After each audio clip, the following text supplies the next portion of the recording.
నేను కూడా first time ఇప్పుడే త్వరగా ఉన్నాను.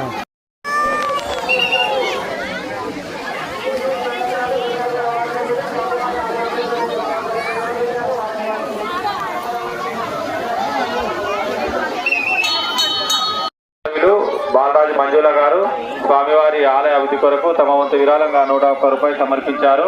వారిని వారి కుటుంబ సభ్యులను శ్రీ బుగ్గరామలింగేశ్వర స్వామి సదాయన కాలం కాపాడుగాక.